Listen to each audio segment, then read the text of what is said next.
Salut les coureurs, salut les triathlètes. Aujourd'hui, je vais vous expliquer comment enchaîner 2 marathons. Alors tout d'abord, vous avez été nombreux à participer au marathon pour tous.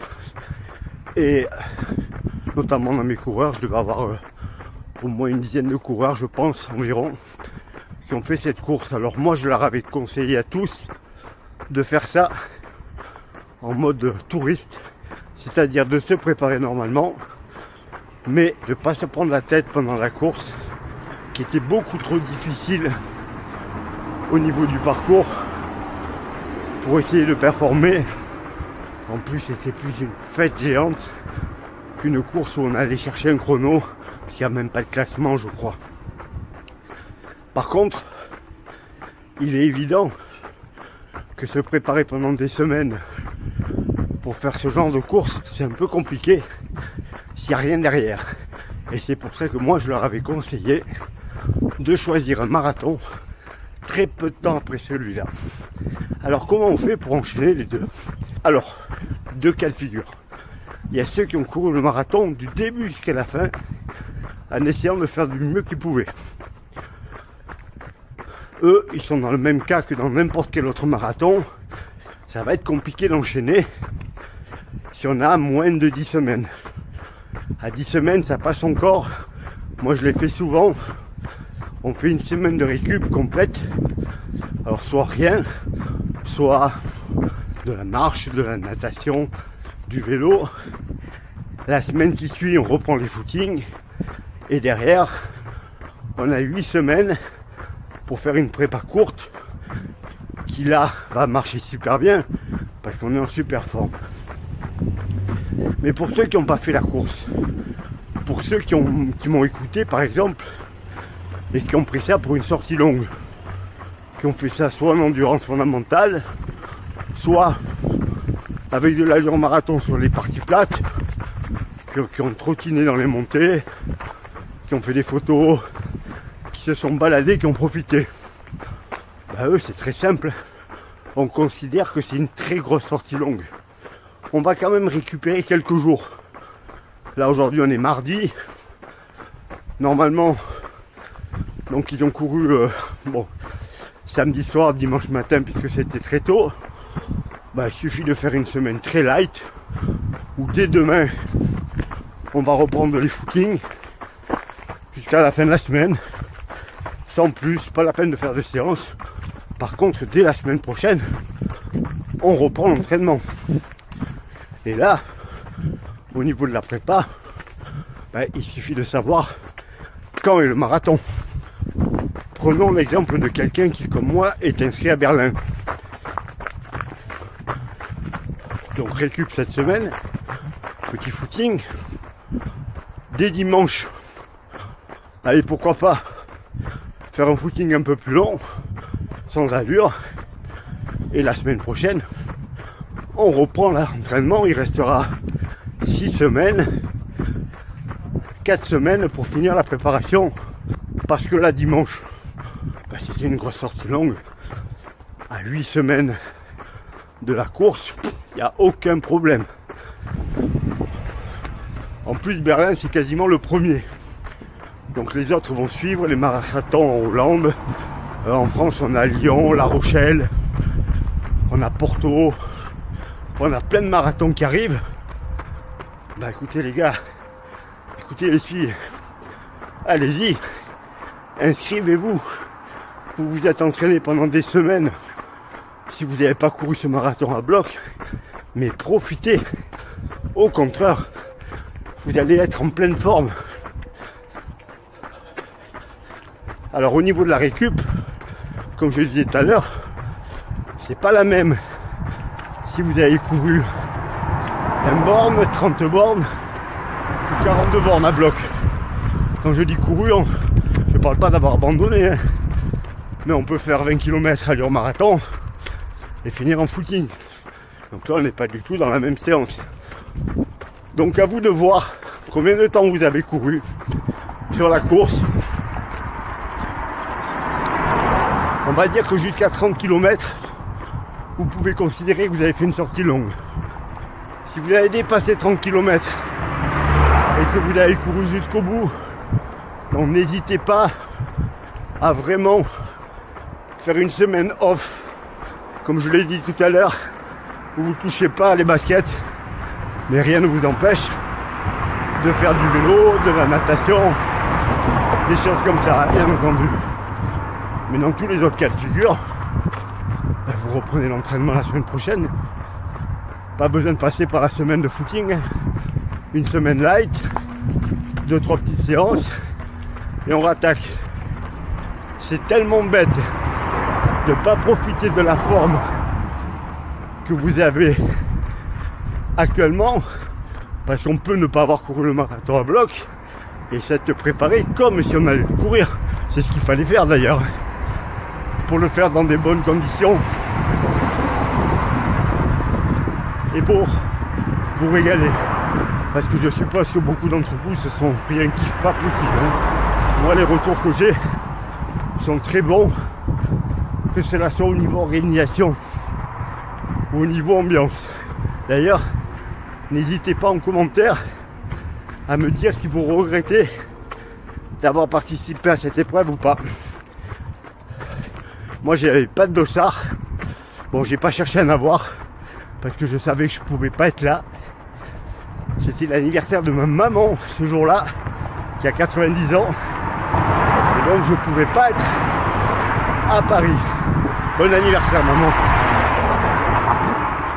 Mais à partir de là, si vous avez fait la course, ben racontez-nous ça. Moi j'ai vraiment des très très bons retours. J'avais peur que ce soit le bazar.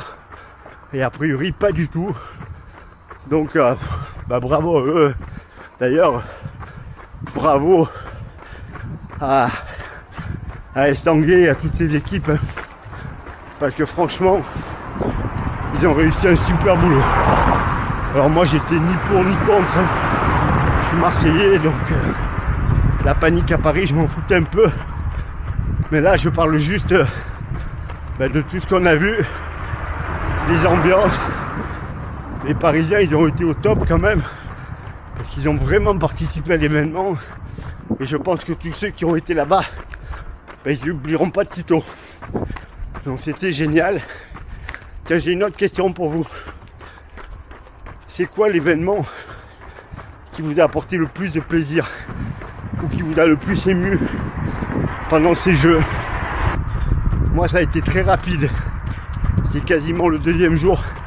L'épreuve de VTT féminine avec Pauline Ferrand-Prévot, que je connais depuis longtemps. Je la connais pas personnellement, que je connais comme athlète depuis longtemps, avec ce statut de favorite qu'elle a depuis 12 ans et qui à chaque fois a connu des galères pas possibles. Et là, elle était tellement émue d'avoir gagné qu'elle m'a retourné le ventre. J'étais super heureux pour elle. Bon, je suis pas passionné de VTT du tout, hein, mais vraiment, son plaisir et sa joie étaient tellement grandes que ça m'a vraiment touché. Concernant l'athlétisme, qui est ma passion, j'attendais rien de spécial des Français, si ce n'est de Nicolas, parce que je le connais très bien et que j'avais envie qu'il réussisse un bon marathon. Bien sûr, c'est ce qu'il a fait, car il est toujours présent. Et franchement, gros coup de chapeau Nicolas, après ta 12e place à Tokyo, 16e là, et puis le chrono, hein, moins de 2h10 ce parcours, qui à mon avis a coûté 4-5 minutes à tout le monde, hein. Donc vraiment énorme. Pour tous les autres Français, il fait une belle course, il tente la gagne, il a bien fait. Il n'a pas assuré une médaille. S'il n'attaque pas dans la ligne droite opposée, je pense qu'il fait médaille. Mais il a tenté, il a bien fait. Un titre olympique, vous êtes en position de l'avoir une fois dans votre vie. Pas de regret pour lui. Et la petite coureuse de haie, malgré la Covid ces derniers temps, elle échoue à 1/100 du titre. Mais la médaille, c'est déjà énorme. Donc c'était super. Pour les autres, ne crachez pas dessus. vraiment, le niveau en athlétisme, c'est très compliqué. Comme je l'ai dit dans une vidéo, vous courez contre les gens de la terre entière. Quand vous voyez le 100 mètres et le 200 mètres, vous vous rendez compte que c'est des tout petits pays qui gagnent. Pourquoi? Parce que si vous êtes un bon sprinter, ben vous pouvez vivre au fin fond du monde. Il y a bien quelqu'un qui va vous repérer. C'est des sports qui pardonnent pas. Gressier bat le record d'Europe sur 10 000. C'est énorme, mais il est 13e. Et il peut pas faire mieux. Donc, ben les Français qui étaient là-bas, ils méritaient tous. C'est tous des monstres nationaux. Mais à l'international, c'est compliqué. Il y a d'autres sports, c'est beaucoup plus facile d'avoir des médailles. Personne n'en parle. Tout le monde essaie de mettre tout dans le même bateau. Mais non, c'est pas pareil. Quand vous faites une discipline qui est pratiquée par quelques individus, c'est beaucoup plus compliqué qu'en athlétisme. En escrime, et je dénigre aucun champion, hein. Attention, hein. Dans chaque discipline, les champions, c'est des monstres qui s'entraînent toute la journée, qui méritent autant. Mais il est clair que quand vous êtes champion olympique de sabre, vous êtes champion olympique des 15 pays qui font de l'escrime dans le monde. Je veux dire, en Afrique, ils savent même pas ce que c'est. Voilà. Donc crachez pas sur les athlètes français. Crachez pas sur les perfs qu'ils ont faites. Et en plus, bah écoutez, il y en a 2-3 là qui nous ont ébahis. Bon, sur le 3000 cibles, on l'attendait. Elle finit que 4e. Mais à mon avis, très bientôt elle va se battre avec les premières. Et puis après, il y a eu le coureur de 400 mètres qui vraiment a fait une superbe course. Guillaume sur le demi-fond, pareil, elle fait des belles courses.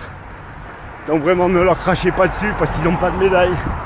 C'est très compliqué. Voilà, bon, j'ai dérivé un petit peu sur les Jeux Olympiques. Faire un petit débrief. Mais alors, je reviens sur le sujet de ma vidéo. Si vous avez préparé le marathon des JO pour tous et que vous l'avez fait intelligemment, n'hésitez pas à vous inscrire sur un marathon en fin d'année. Profitez de votre forme et utilisez-la pour aller performer et cette fois claquer un record. Voilà les coureurs, voilà les triathlètes. À bientôt. Entraînez-vous bien. Reprenez bien l'entraînement plutôt. Quant à moi, je continue. Berlin, c'est dans cette semaine. Ça devient chaud. Très chaud d'ailleurs, il fait très chaud.